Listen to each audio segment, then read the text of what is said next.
Hey everybody, it's your girl Evelyn Michelle, aka EM Divine, aka whatever version of me you met along the way. And if you're seeing this, that means we are officially in a new year. So, first things first, Happy New Year to everybody out there. I hope you made it here safely. I hope you made it here honestly. And I hope you made it here with a little more softness than you had last year. This is Divine Frequencies, my weekly vlog series where I don't perform healing, I actually live it. And today I want to reflect on what the last week of December taught me, because that final stretch of the year will really humble you if you let it. Before I get into that though, I want to give y'all a quick life update because a lot happened in a very quiet way. The last week of December for me was about slowing down. I spent time with my family, I unplugged more than usual, and I let myself just be present. No rushing, no proving, just real life moments. Laughing with my kids, being in the house, eating together, resting, letting the year actually close. And I want to show you a little bit of that. Nothing fancy, just pieces of my real life. Hi kids. I said, welcome Are you guys to the happy? queen. We got what we needed. It's the holy sanctuary, make a blessing on my body. All right, so that's a little snapshot of where I've been. And sitting in those moments, being surrounded by people who have seen every version of me really made something click. One of the biggest realizations I had, especially looking back at 2025 as a whole, is that 2025 was a year of self-expression for me.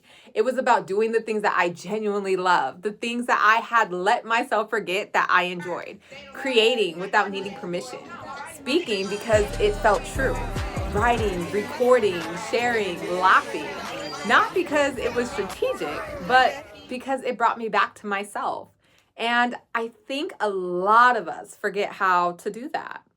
Somewhere along the way, joy seems to become something we postpone.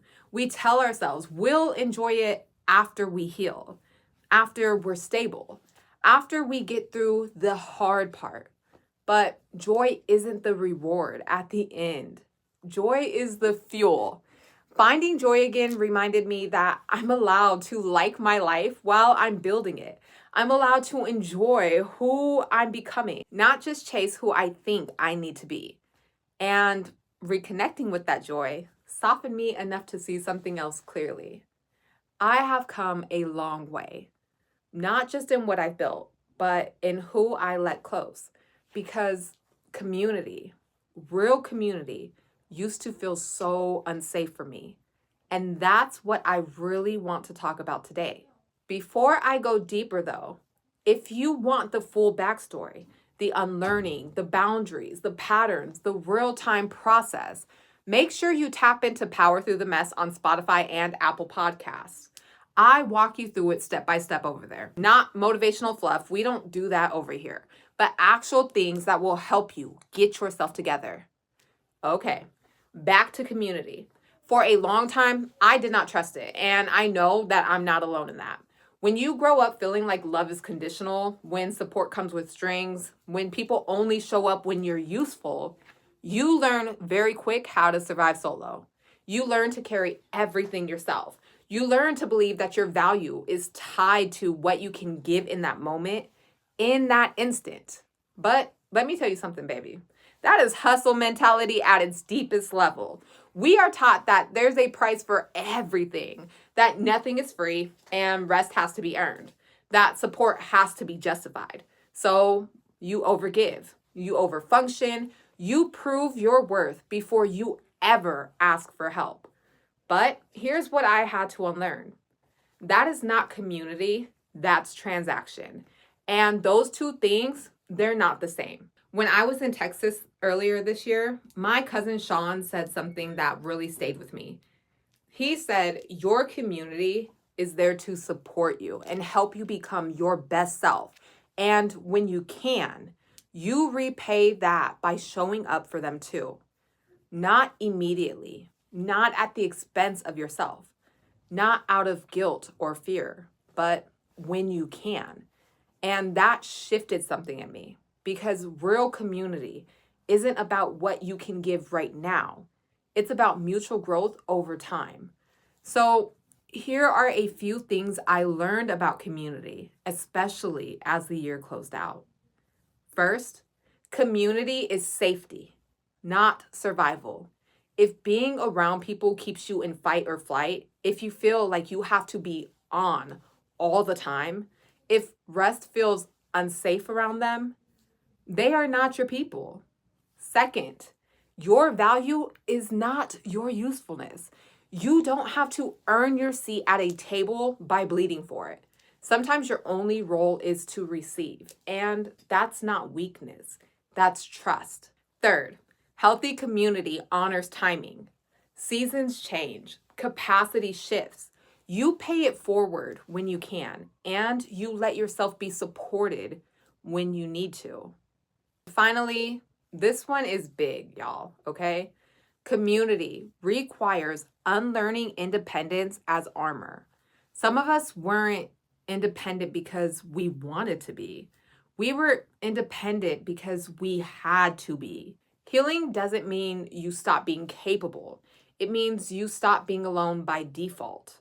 And I want to pause right here because I already know some of y'all are listening to this and thinking, okay, but I've been trying to find a community for years and I can't find nobody. I need you to hear me clearly. You're not broken for that. I have been in that season too. There were years where I was doing the work, healing, growing, showing up differently, and still nobody was meeting me where I was. And for a long time, I thought that something was wrong with me. But here's what I learned. And I do talk about this more in depth on Power Through the Mess. So, like I said, make sure y'all tap in on Spotify and Apple Podcasts. Sometimes the season without community is not punishment, it's preparation. Those seasons are about the in between patterns, the midpoints, the small shifts you're making that don't look impressive yet, but they change everything. The way you stop over explaining, the way you stop saving everyone, the way you stop being the hero in everybody else's story. Because that's the real work. Those small shifts are what move you from being a hero for everyone else to becoming your own hero. And until that shift happens, the right community cannot fully meet you because honestly, you'd still be showing up as the version of you that overextends instead of the version that stands rooted. So, if you are in a season without community, stop asking, where are they? And start asking, who am I becoming? Because alignment attracts alignment. Your people don't find you when you're chasing connection. They find you when you're stable enough to sustain it. Loneliness is not a life sentence. It's a chapter, and chapters end. So as we move into the new year, choose depth over proximity. Choose safety over what's familiar. Choose growth over obligation. You do not owe anyone access. You don't owe anyone performance, and you don't owe anyone your peace. Community is not about depletion. It's about becoming.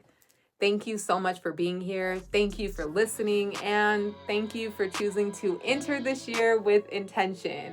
I hope that this resonated, and if it did, make sure that you share it with someone who needs it. And if you want to go deeper, Power Through the Mess is always there for you. You can also check out my website, thesoftpowerjournal.com. I love you, I'm proud of you, and I'll see you next week on Divine Frequencies.